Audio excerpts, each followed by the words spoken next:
এক প্রবাসী ভাইয়ের 17 লক্ষ টাকা লস শুধুমাত্র দেশে গরুর খামার করে। যে কথাটা শুনছেন এই কথাটা আমিও শুনছি। কোথায় শুনছি? যে সোশ্যাল মিডিয়ার দৌলতে, ঠিক আছে।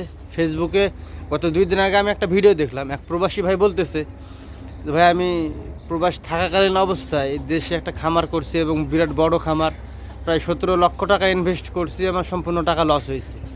এখন দেখেন ভাইয়ের কি ভুল ছিল, ঠিক আছে।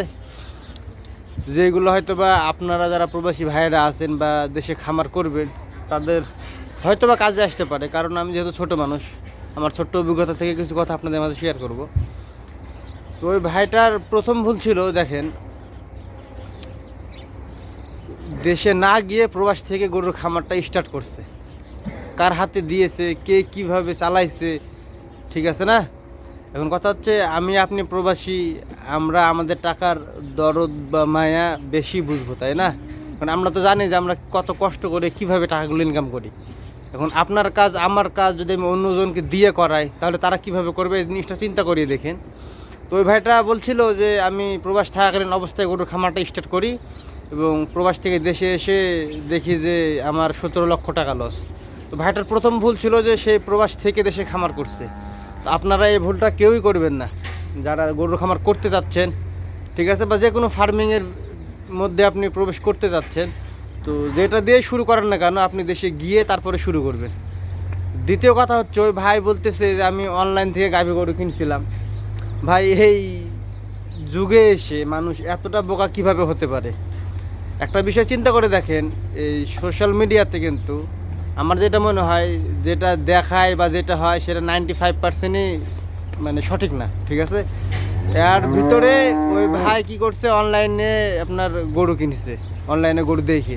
তো এগুলো তো পুরোটাই চাপাবাজি, ঠিক আছে না। তো এই ভুলটা করা যাবে না। আপনারা যারাই ফার্মিংয়ে প্রবেশ করতে যাচ্ছেন, সেটা হোক গরুর বা যে কোনো কিছুরই, তো আপনি দেশে গিয়ে নিজে দেখে শুনে গরু কিনবেন।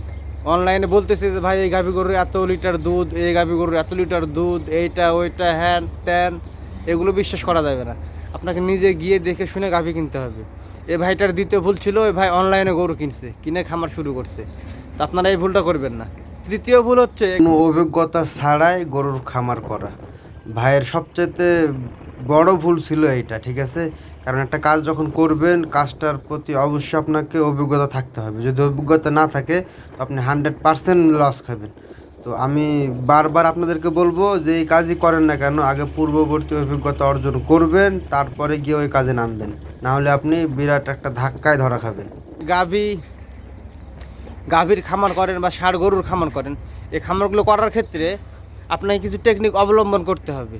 তো আমি ওই বিষয়টা আজকে আলোচনা না করি, কারণ ওই বিষয়টা আজকে আলোচনা করতে গেলে ভিডিওটা অনেক বড় হয়ে যাবে। ইনশাআল্লাহ আমি অন্য একদিন আপনাদেরকে বিস্তারিত বলে শোনাবো। তারপরে একটু বলি যে কী টেকনিক খাটাবেন। আপনি যদি ষাঁড় গরু পালনের চেষ্টা করেন তাহলে আপনি দেখবেন যে অনেক অভিজ্ঞ খামারি আছে কিন্তু আপনার আশেপাশে বা আপনার এলাকাতে, ঠিক আছে। তো ওই ভাইদের থেকে কিছু পরামর্শ নেবেন। বা গাভী গরুর ক্ষেত্রেও সেম সিস্টেম, যারা লালন পালন করে তাদের কাছ থেকে কিছু পরামর্শ নেবেন, নিয়ে খামার স্টার্ট করবেন। অযথা আপনি যদি মনে করেন যে এইটা ওইটা হ্যান ত্যান, বা ওই যে প্রবাস থেকে দেশে খামার স্টার্ট করে দিবেন, অনলাইনে গরু কিনবেন, ভালো মন্দ বুঝবেন না, স্টার্ট করে দেবেন, তাহলে কিন্তু আপনি লসের সম্মুখীন হতেই হবে আপনাকে, এটা নিশ্চিত। তো এটাই ছিল মূল কাহিনী। আপনারা প্রবাস থেকে যারা খামার করতে ইচ্ছুক তারা দেশে গিয়ে একবারে খামার করিয়েন ভাই, আর না হলে আপনি লসের সম্মুখীন হবেন। আর এটাই ছিল শেষমেশ কথা। আশা করি বুঝাইতে পারছি আপনাদেরকে। সবাই ভালো থাকবেন, সুস্থ থাকবেন, আমার জন্য দোয়া করবেন। আসসালামু আলাইকুম।